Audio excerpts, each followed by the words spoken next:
तो hello my dear student. तो आप कैसे हैं? उम्मीद करते हैं कि अच्छे होंगे। तो मैं आपके लिए क्लास 10th हिंदी चैप्टर 2 जिसका नाम है विष के दांत का मैं VVI ऑब्जेक्टिव प्रश्न लेके आया हूं, जो बोर्ड की दृष्टिकोण से काफ़ी ही महत्वपूर्ण है। तो समय को बर्बाद न करते हुए प्रश्न की ओर चलते हैं। तो 1 नंबर प्रश्न बोल रहा है, विष के दांत शीर्षक कहानी के कहानीकार कौन है? Option A Mohan Rakesh, option B Kamleshwar, option C Premchand, option D Nalin बिलोचन शर्मा। तो विष के दांत कहानी के कहानीकार नलिन बिलोचन शर्मा है। तो इसका सही आंसर डी हो जाएगा। तो अगला प्रश्न की ओर चलते हैं। तो 2 नंबर प्रश्न बोल रहा है, गिरधर लाल कौन है? ऑप्शन ए कासू का पिता, ऑप्शन बी मदन का पिता, ऑप्शन सी रजनी का पिता, ऑप्शन डी शेफाली का पिता। तो गिरधर लाल जो है मदन का पिता है। तो इसका सही आंसर बी हो जाएगा। तो अगला प्रश्न की ओर चलते हैं। तो 3 नंबर प्रश्न बोल रहा है, मदन ने कासू के कितने दांत तोड़ डाले? Option A 3, option B 1, option C 2, option D 4। तो मदन ने कासू के 2 दांत तोड़ डाले थे। तो इसका सही आंसर सी हो जाएगा। तो अगला प्रश्न की ओर चलते हैं। तो 4 नंबर प्रश्न बोल रहा है, नलिन बिलोचन शर्मा के माता जी का क्या नाम था? Option A Padmavati Sharma, option B Kalavati Sharma, option C Ratnavati Sharma, option D Indravati Sharma. तो नलिन बिलोचन शर्मा के माता जी का नाम रत्नावती शर्मा था। तो इसका सही आंसर सी हो जाएगा। तो अगला प्रश्न की ओर चलते हैं। तो 5 नंबर प्रश्न बोल रहा है, नलिन बिलोचन शर्मा के कहानियों में किसके तत्व समग्रता से उभर कर आए? ऑप्शन ए राजनीतिकता का, ऑप्शन बी मनोवैज्ञानिकता का, ऑप्शन सी सामाजिकता का, ऑप्शन डी इनमें सभी। तो नलिन बिलोचन शर्मा के कहानियों में मनोवैज्ञानिकता का समग्र उभर कर आए। तो इसका सही आंसर जो है बी हो जाएगा। तो अगला प्रश्न की ओर चलते हैं। तो 6 नंबर प्रश्न बोल रहा है, मोटर कार को किससे खतरा हो सकता था? ऑप्शन ए ड्राइवर से, ऑप्शन बी मदन से, ऑप्शन सी खोखा से, ऑप्शन डी इंजीनियर से। तो मोटर कार को जो है खतरा खोखा से हो सकता था। तो इसका सही आंसर जो है सी हो जाएगा। तो अगला प्रश्न की ओर चलते हैं। तो 7 नंबर प्रश्न बोल रहा है, खोखा खोखी किस भाषा का शब्द है? ऑप्शन ए तमिल का, ऑप्शन बी भोजपुरी का, ऑप्शन सी बांग्ला का, ऑप्शन डी हिंदी का। तो खोखा खोखी यानी बेटा बेटी। तो यह जो शब्द है बांग्ला शब्द है। तो इसका सही आंसर सी हो जाएगा। तो अगला प्रश्न की ओर चलते हैं। 8 नंबर प्रश्न बोल रहा है, ऐसे ही लड़के आगे चलकर चोर गुंडे डाकू बनते हैं, यह पंक्ति कहानी के किस पात्र ने कही है? ऑप्शन ए सेन साहब की धर्मपत्नी, option B Girdhar, option C Sen साहब, ऑप्शन डी सोफर। तो गिरधर सेन साहब जो थे बोले थे ऐसे लड़के आगे चलकर चोर डाकू गुंडा बनते हैं। तो इसका सही आंसर जो है सी हो जाएगा। तो अगला प्रश्न की ओर चलते हैं। तो 9 नंबर प्रश्न बोल रहा है, खोखा खोखी का अर्थ क्या है? ऑप्शन ए बच्चा बच्ची, ऑप्शन बी बाबा दादा, ऑप्शन सी भाई बहन, ऑप्शन डी चाचा चाची। तो खोखा खोखी यानी बेटा बेटी। तो इसका सही अर्थ जो है इसमें बच्चा हो जाएगा, बच्चा बच्ची। तो इसका सही आंसर ए हो जाएगा। तो अगला प्रश्न की ओर चलते हैं। तो 10 नंबर प्रश्न बोल रहा है, खोखा का क्या नाम है? ऑप्शन ए कीसू, ऑप्शन बी कुसु, ऑप्शन सी कासू, ऑप्शन डी केसु। तो खोखा का जो वास्तविक नाम है कासू था। तो इसका सही आंसर सी हो जाएगा। तो अगला प्रश्न की ओर चलते हैं। तो 11 नंबर प्रश्न बोल रहा है, विष के दांत कैसी कहानी है? ऑप्शन ए सामाजिक, ऑप्शन बी ऐतिहासिक, ऑप्शन सी धार्मिक, ऑप्शन डी मनोवैज्ञानिक। तो विष के दांत जो है कहानी मनोवैज्ञानिक कहानी है, तो इसका सही आंसर डी हो जाएगा। तो अगला प्रश्न की ओर चलते हैं। 12 नंबर प्रश्न बोल रहा है, सेन साहब अपने पुत्र को क्या बनाना चाहते थे?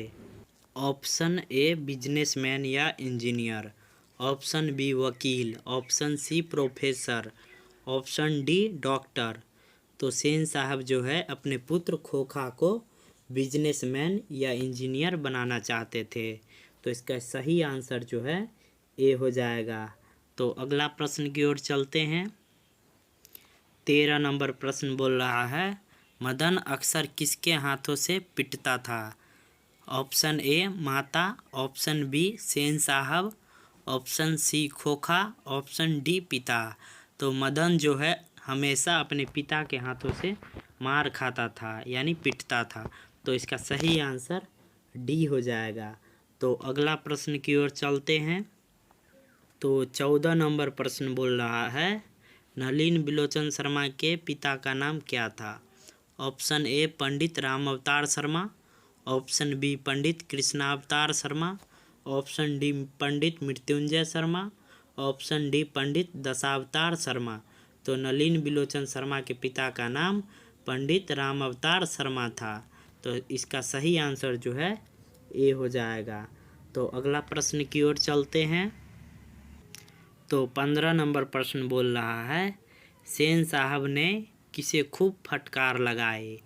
ऑप्शन ए गिरधर लाल को, ऑप्शन बी खोखा को, ऑप्शन सी मदन को, ऑप्शन डी शेफाली को। तो सेन साहब जो थे गिरधर लाल यानी मदन के पिता को खूब फटकार लगाई थी, यानी डांटे थे, तो इसका सही आंसर ए हो जाएगा। तो अगला प्रश्न की ओर चलते हैं। तो 16 नंबर प्रश्न बोल रहा है, विष के दांत कहानी किस वर्ग के अंतर्विरोधों को उजागर करती है? ऑप्शन ए निम्न वर्ग का, ऑप्शन बी उच्च वर्ग का, ऑप्शन सी मध्यम वर्ग का, ऑप्शन डी व्यापारी वर्ग का। तो विष के दांत कहानी जो है मध्यम वर्ग को अंतर्विरोधों को उजागर करती है, तो इसका सही आंसर जो है सी हो जाएगा।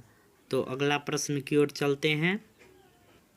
17 नंबर प्रश्न बोल रहा है, कासू मदन के साथ किस खेल में शरीक होना चाहता था? यानी कासू जो था मदन के साथ किस खेल में शामिल होना चाहता था? ऑप्शन ए फुटबॉल के खेल में, ऑप्शन बी हॉकी के खेल में, ऑप्शन सी बैडमिंटन के खेल में, ऑप्शन डी लट्टू के खेल में। तो कासू मदन के साथ लट्टू के खेल में शरीक यानी शामिल होना चाहता था, तो इसका सही आंसर डी हो जाएगा। तो अगला प्रश्न की ओर चलते हैं। तो 18 नंबर प्रश्न बोल रहा है, सेन साहब किसके व्यंग्य से ऐंठकर रह गए? ऑप्शन ए है पत्रकार महोदय के व्यंग्य से, ऑप्शन बी मुखर्जी साहब के व्यंग्य से, ऑप्शन सी सिंह साहब के व्यंग्य से, ऑप्शन डी गिरधर लाल के व्यंग्य से। तो सेन साहब जो है पत्रकार महोदय के व्यंग्य से ऐंठकर रह गए, तो इसका सही आंसर ए हो जाएगा। इसका सही आंसर ए हो जाएगा। तो अगला प्रश्न की ओर चलते हैं।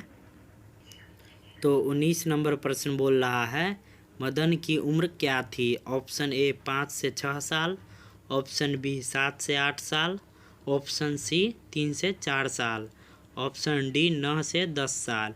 तो मदन का जो उम्र था 5 से 6 साल था, तो इसका सही आंसर ए हो जाएगा। तो अगला प्रश्न की ओर चलते हैं।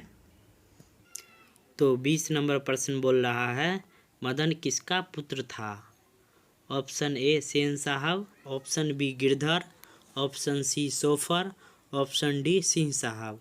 तो मदन जो है गिरधर का पुत्र था, तो इसका सही आंसर सी हो जाएगा।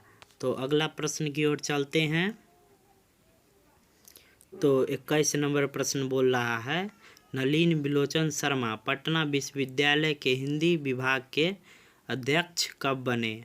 ऑप्शन ए सन 1958 ईस्वी में, ऑप्शन बी सन 1957 ईस्वी में, ऑप्शन सी सन 1963 ईस्वी में, ऑप्शन डी 1959 ईस्वी में। तो नलिन बिलोचन शर्मा पटना विश्वविद्यालय के हिंदी विभाग के अध्यक्ष सन 1959 ईस्वी में बने हुए थे। तो इसका सही आंसर डी हो जाएगा। तो अगला प्रश्न की ओर चलते हैं। तो 22 नंबर प्रश्न बोल रहा है, नलिन बिलोचन शर्मा का जन्म कब हुआ था? ऑप्शन ए 14 जनवरी 1915 को, ऑप्शन बी 18 फरवरी 1916 को, ऑप्शन सी 22 मार्च 1917 को, ऑप्शन डी 24 अप्रैल 1918 ईस्वी को। तो नलिन बिलोचन शर्मा का जन्म जो है 18 फरवरी 1916 ईस्वी को हुआ था। तो इसका सही आंसर बी हो जाएगा। तो अगला प्रश्न की ओर चलते हैं। तो 23 नंबर प्रश्न बोल रहा है, नलिन बिलोचन शर्मा की मृत्यु कब हुई थी, यानी मरण? ऑप्शन ए 22 सितंबर 1961 को, ऑप्शन बी 14 सितंबर 1961, ऑप्शन सी 16 सितंबर 1961, ऑप्शन डी 18 सितंबर 1961। तो नलिन बिलोचन शर्मा का जो मृत्यु है 12 सितंबर 1961 ईस्वी को हुआ था। तो इसका सही आंसर ए हो जाएगा। तो अगला प्रश्न की ओर चलते हैं। तो 24 नंबर प्रश्न बोल रहा है, नलिन बिलोचन शर्मा का जन्म कहाँ हुआ? Option A Gandhi Ghat Patna, option B Krishna Ghat Patna, option C Badar Ghat Patna, option D Rani Ghat Patna. तो नलिन बिलोचन शर्मा का जो जन्म है 18 फरवरी 1916 को पटना के बदर घाट में हुआ था, यानी बदर घाट पटना। तो इसका सही आंसर ए हो जाएगा। तो अगला प्रश्न की ओर चलते हैं।